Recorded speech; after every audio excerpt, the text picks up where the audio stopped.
Nadamay ang pangalan ni Mikey Williams sa isyong sangkot si Sonny Winston ng Converge. Ayon naman sa kampo ni Vice Governor Delta Pineda, inalok na nila ng maximum amount na 420,000 si Winston pero tubili itong pumirma ng kontrata at si Justin Brownlee kumpirmadong nililigawan ng Meralco Bolts. Tutukan po natin ang lahat ng yan pero bago yan, paki-subscribe, like and share na lang muna para pareho tayong updated. 2 taon mula nang iwan ng PBA, hindi pa rin nawawala ang ingay ng pangalan ni Mikey Williams. Sa kasalukuyan ay damay ang kanyang pangalan sa gusot na kinasangkutan ni Sonny Winston at ng pamunuan ng Converge. Tanong, bakit nga ba nadadamay si Mikey sa nasabing issue?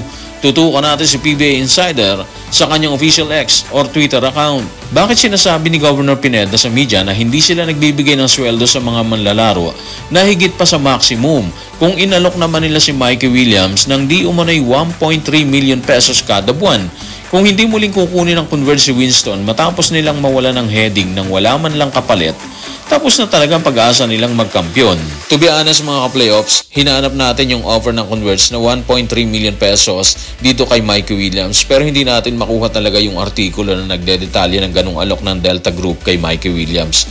Anyway, kung may ganito talagang alok ang Converge kay Mikey tapos sinasabi naman nila ngayon na hindi sila nagbibigay ng ganung offer, baka naman may rason talaga, di ba? Sa ngayon kasi nagkakaproblema sila kay Sonny Winston. Sa tingin ng pamunuan ng Converge, nagbabiolate si Winston ng kanyang kontrata. Ayon kasi sa report, hindi na ito naglaro sa laban ng grupo sa Davao na sa tingin ni Vice Governor Pineda, hindi maganda talaga yon. Kasi nga meron siyang live contract sa team, kaya enough na rason yon para maglaro siya talaga. Sa isang side, may point naman si Vice Governor doon, di ba? SOP yun, na kapag may kontrata ka, hindi ka pwedeng tumanggi maglaro, maliban na lang siguro kung may matinding dahilan. Ngayon ang tanong, anong nakikitang dahilan ng pamunuan ng Converge?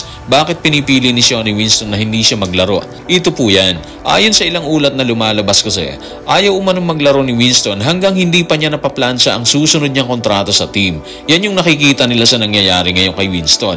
Ang problema, meron pa siyang kontrata hanggang September 17 umano, kaya obligado talaga siyang maglaro dyan. Ibig sabihin, hindi talaga nagkakasundo ang dalawang kampo, di ba? Siguro iniiwasan ni Sonny na magkaroon ng injury kasi hindi mo masabi talaga eh. Iniisip niya siguro na baka magkaroon siya ng injury, so paano ang susunod niyang kontrata? Ang kanyang pagkakakitaan, di ba? May point naman siya doon.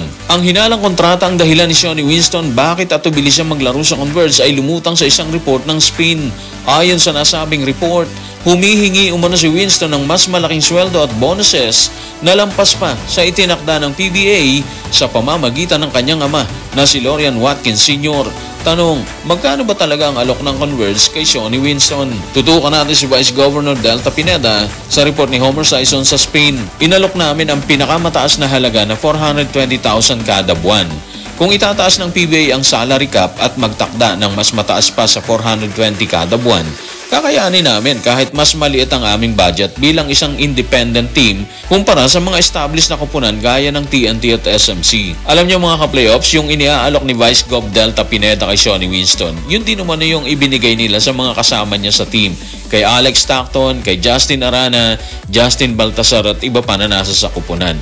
Ayon sa pahayag ni Delta Pineda po yan. Ibig sabihin, nagiging fair lang naman talaga ang kanyang grupo at siguro para na rin masunod yung itinakda ng PBA na maximum na 420,000 kada buwan para sa isang veterano. Sa isang side, hindi mo rin pwedeng sisihin si Sonny Winston. Maganda rin kasi yung average niya per game sa nakaraang Philippine Cup.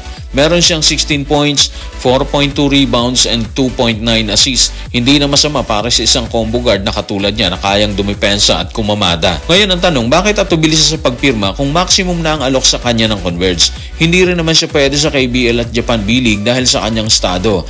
Well, may nakikitang isang option ng mga katoto natin dito. Ayon sa kanila, posibleng target ang Taiwan at Europe sakaling hindi magkaroon ng magandang resulta ang pakikipaglaban niya sa kontratang iniaalok ng Converge. Sa ganitong senaryo mga ka-playoffs, yung ayaw niyang pumirma ng kontrata na iniaalok ng kanyang mother team, handa raw namang mag-move on ng Converge kahit wala siya sakaling piliin talaga niya na hindi pirmahan ng nasabing alok. Ayon yan sa pahayag ni Vice Governor Delta Pineda ng makapanayam ng media. Kung tila tubilin na pumirma ng kontrata si Sonny Winston sa kanyang koponang Converge, inamin naman ni Coach Nenad Vucinic ang balitang pagpasok ni Justin Brownlee sa koponan ng Meralco Bolts. Ang nasabing kumpirmasyon ay kasunod ng kumalat na balitang makakasama nito si RSJ ng TNT Tropang 5G sa nasabing koponan. Narito ang kanyang pahayag. Tutukan natin si Coach Nenad sa report ni Richard D. ng The Manila Times. May ilang usapan na tungkol dito at makikita natin sa mga susunod na araw kung may posibilidad nga yan. Bukas na bukas kami sa ideyang yon dahil syempre nare-respeto namin si JB bilang malalaro at bilang tao. Si Justin ay isang napakahusay at veteranong player na kilalang nagbibigay ng malaking epekto sa kupo ng kanyang nilalaruan.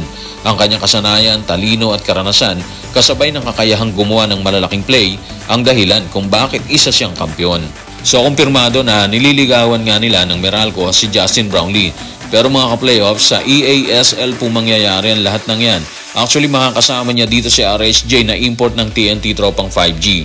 Medyo mabigat lang yung kay Justin kumpara kay RSJ kasi si RSJ nasa RSA group na siya while si Justin nasa SMC group naman siya kaya pinaplansya nila talaga ng maayos yan. Sa impact naman ng pagsasama ng dalawa sa Meralco para sa EASL, malaki magiging impact nito mga ka-playoffs. Base kasi sa record, hindi pa pumapasok ang Meralco sa quarterfinals ng EASL mula nung sumali sila sa nasabing liga. Kaya tingin natin kung makakasama si RSJ plus Justin Brownlee, malaki yung possibility na maging maganda yung kampanya nila ngayon kumpara sa mga nagdaang kampanya nila, di ba? Bukod dyan, inaasahan din na hahakot ng crowd ang tambalan nilang dalawa sakaling maglaro na sila dito sa November 8 kalaban ng isang kuponan sa Taiwan. Pero higit sa lahat mga playoffs, yung benefit talaga ng Meralco ang tinitimbang dito.